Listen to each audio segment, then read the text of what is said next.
Philippiens, en son chapitre 2, à partir du verset 5 au verset 8, nous dit qu'il s'est humilié et s'est rendu obéissant jusqu'à la mort à la croix. C'est pourquoi Dieu l'a souverainement élevé et lui a donné un nom qui est au-dessus de tout nom. Afin qu'à la mention du nom de Jésus-Christ, tout genou fléchisse sur la terre, sous terre et là-haut dans le ciel.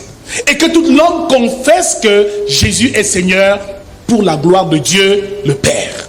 Ce qui veut dire que dans Matthieu chapitre 16 verset 19, quand il dit à Pierre, je te donnerai les clés qui ouvrent le royaume des cieux. Voici une de ces clés qui doit être révélée à l'église. La première chose qui soutenait les apôtres, qui était leur force durant leur ministère, numéro 1, c'était le pouvoir ou la puissance du nom de Jésus. Bien-aimés dans le Seigneur, la Bible nous dit une chose, c'est que Dieu l'a élevé. Ce qui veut dire que lorsque Jésus a accompli son sacrifice à la croix, un sacrifice aussi parfait, excellent, qui réconcilie l'homme à Dieu, la Bible déclare que sa récompense a été faite en deux phases, en deux étapes.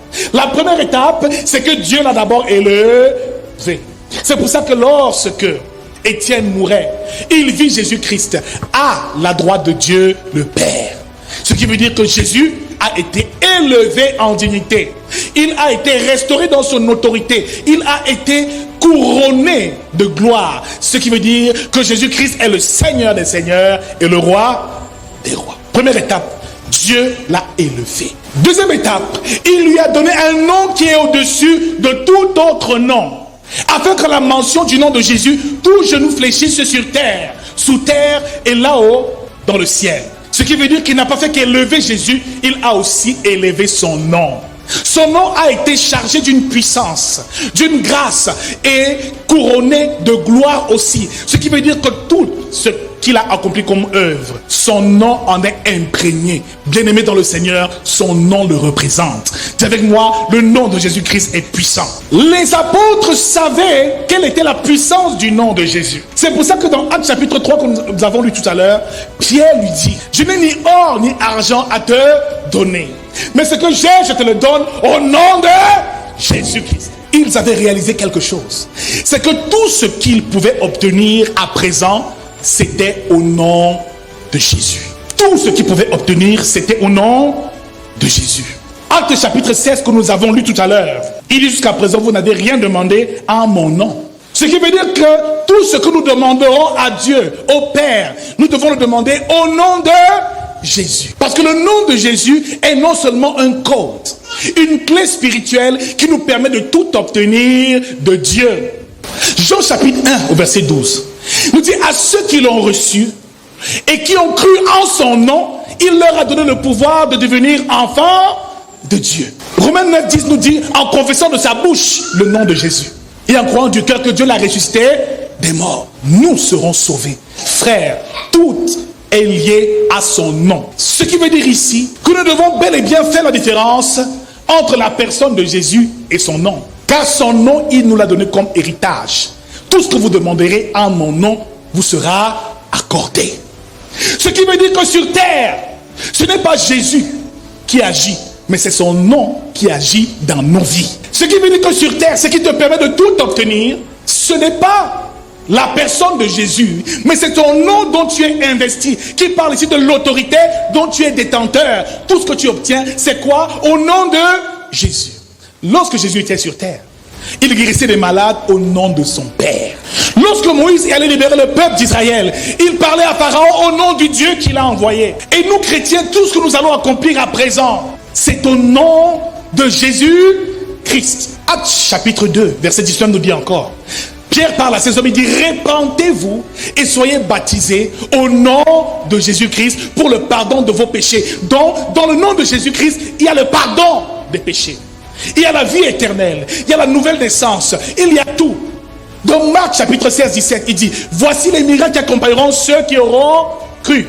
En mon nom, ils chasseront les démons. Mon frère, sur terre, le nom de Jésus suffit pour régler nos problèmes. Sur terre, le nom de Jésus suffit pour régler tous nos problèmes. En mon nom, ils chasseront les démons. Ils imposeront les mains aux malades et ils seront guéris. Qu'ils boivent quelques breuvages mortels, cela ne leur fera aucun mal. dans le nom de Jésus. Dis avec moi, le nom de Jésus est puissant. Bien aimé, j'ai eu le témoignage d'un homme sataniste, je l'ai déjà dit ici, qui faisait de la magie indienne, qui allait dans les plus grands temples de ce monde. Lorsque je me suis entretenu avec lui, et qui me dit, ah, tu es devenu pasteur, je dis oui. Il dit, waouh, je vois la gloire de Dieu est vraiment sur toi. Je dis oui. Je dis, tout ça c'est à cause de Jésus. Et durant notre conversation, je n'ai pas cessé de dire Jésus. Plus je disais Jésus, plus il était mal à l'aise.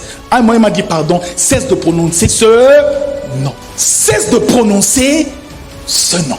Il m'a dit, si tu continues, moi je vais partir, parce que ce nom, je n'aime pas qu'on le prononce comme ça. C'est un nom sacré. Mon frère, ma soeur, il y a un seul sataniste là qui a découvert, après être entré dans des loges, après avoir fait le tour du monde, a découvert que dans les plus grands temples d'écoles initiatiques, mystiques, le maître qui est le plus célébré, c'est Jésus. Il dit, mais je suis ici au 12e temple. On me parle encore de Jésus. C'est le témoignage d'un chrétien qui est devenu enfant de Dieu, mais qui a voulu faire des séances occultes. Il a été invité dans une réunion où le diable siégeait avec ses démons et ses agents. Il était un agent conscient du monde des ténèbres. Un jour, il est venu faire son rapport devant ses démons et ses esprits impurs pour leur dire ce qu'il faisait dans le monde des ténèbres, et qu'il y a une personne dans sa famille qui cesse seulement d'appeler le nom de Jésus. Quand il a dit Jésus, tous les démons se sont couchés.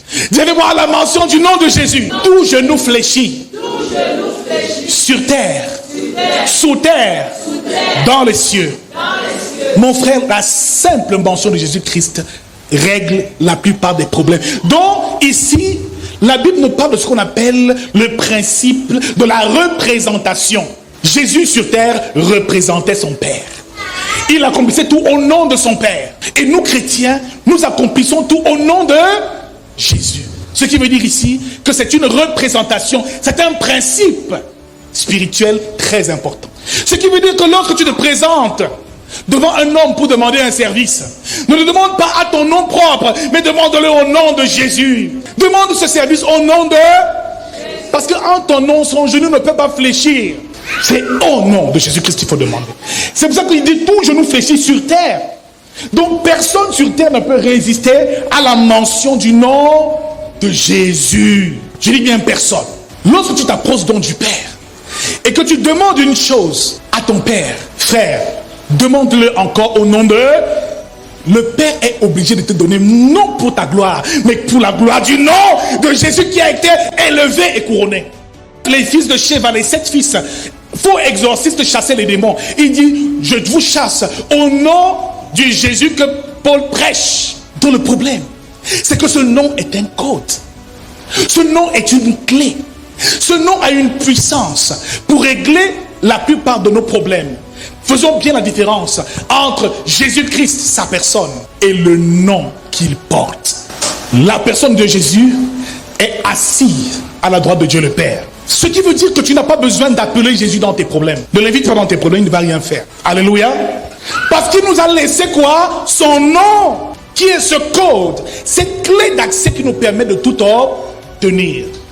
Et le problème, c'est que nous avons plus foi en la personne de Jésus qu'en son nom. Nous devons autant avoir foi en la personne de Jésus-Christ de ressuscité qu'en son nom. Mon frère, lorsque tu viens demander un service dans une ambassade, dans un ministère, et que tu viens de la part du chef de l'État, qui peut te refuser le service? Lorsque tu viens mandaté par le chef de l'État, tu arrives, tu dis, je viens au nom du chef de l'État qui m'a envoyé. Tout de suite, on te donne les privilèges liés à ta relation avec lui. Mon frère, nous sommes réconciliés, nous sommes l'église, nous sommes l'épouse de Christ. Les disciples savaient utiliser efficacement le nom de Jésus, parce que ce nom le représentait sur terre. Je dis bien, ce nom le représente sur terre.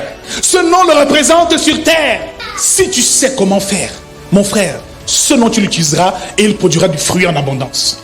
Dans Luc chapitre 10, verset 17, les disciples reviennent et disent, Seigneur, nous nous réjouissons, car les démons nous sont soumis en ton nom. Donc, bien aimé, le nom de Jésus, dès qu'il est déclaré, sur terre, les hommes se plient. Au ciel, même Dieu même se plie, parce qu'il dit, tout ce que vous demandez à mon nom vous sera accordé. Les démons se plient, mais les hommes aussi se plient, car sur terre, ce nom aussi a autorité. Ne demande jamais rien sans le nom de Jésus qui vient mettre le sceau et la mention de la grâce dont tu es détenteur aujourd'hui. Donc prends conscience d'une chose essentielle, c'est qu'il faut que tu aies foi en ce nom. Jean chapitre 1, 12 nous dit, à tous ceux qui l'ont reçu et qui croient en son nom, il leur a donné le pouvoir de devenir enfants. Donc si tu crois au nom de Jésus-Christ, tu deviens enfant de Dieu. dont son nom suffit. Sachons comment orienter nos prières. Bien-aimés dans le Seigneur, beaucoup s'approchent de Dieu et viennent demander à Dieu tellement de choses. Mais on ne demande pas à Dieu. On ne prie pas à un Dieu. Un fils demande à un père. Mais quand tu demandes au Père, demande au nom de Jésus. Donc, prier et dire, Seigneur Jésus, viens me bénir.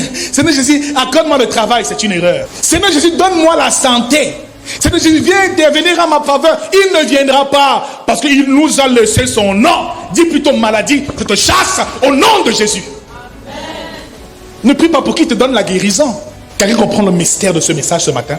Il est extrêmement prophétique. Tu es persécuté par un démon. Ne dis pas Jésus, viens m'aider. Papa, aide-moi. Soutiens ma famille. Prends ton autorité. Jésus nous a laissé quoi? Son nom. Tu diras que tu nous as donné le pouvoir, en ton nom, de chasser les démons. Utilise ce nom, frère. C'est ce que ces hommes avaient compris. C'est ce qui faisait la grandeur et la puissance de leur ministère. Partout où ils allaient, c'était le nom de Jésus-Christ qu'ils témoignaient. Et c'était en son nom qu'ils guérissaient les malades, ressuscitaient les morts, accomplissaient toutes sortes de miracles. Mon frère, tu ne peux rien obtenir sans que ce nom soit chargé de sa puissance. Un premier mystère, une première clé, c'est le nom de Jésus. On a pour habitude de prier, de demander des choses à Dieu. Jésus, aide-moi. Jésus, soutiens-moi. Jésus, veille sur ma famille.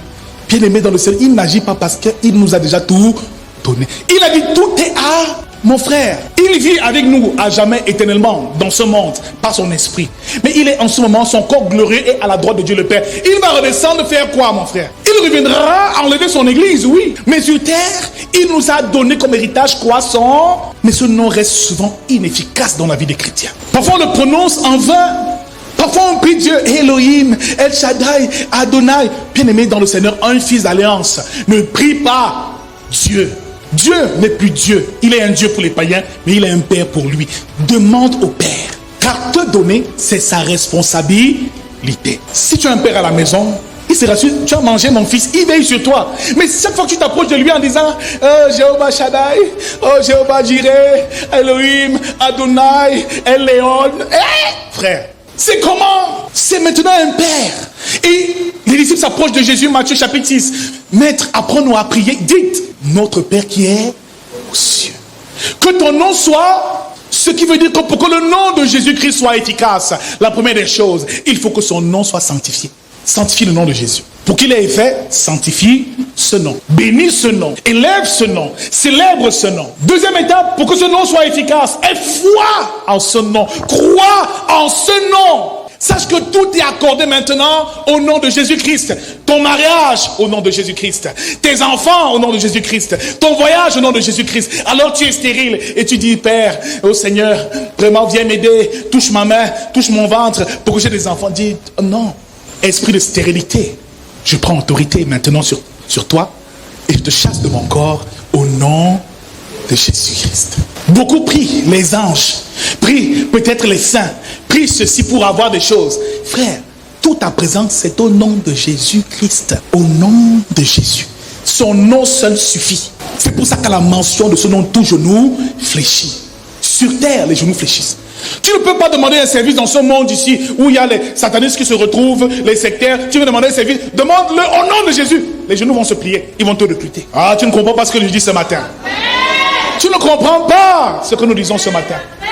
Tu ne peux plus avoir, il n'y a plus d'obstacle. Parce qu'il a déjà tout payé, son nom a reçu tout. Tout l'héritage qu'il nous a laissé, il l'a mis dans ce nom. Il n'est plus là, mais son nom reste à jamais une clé qui donne accès à toutes les dimensions et qui règle tous les besoins de ses enfants. Cesse d'appeler Jésus pour rien. Tu le déranges même. Il te dit, mais demande à mon nom. Et il dit ici dans ce verset texte que vous n'avez rien demandé à mon nom. Donc beaucoup ne demandent pas au nom de Jésus-Christ.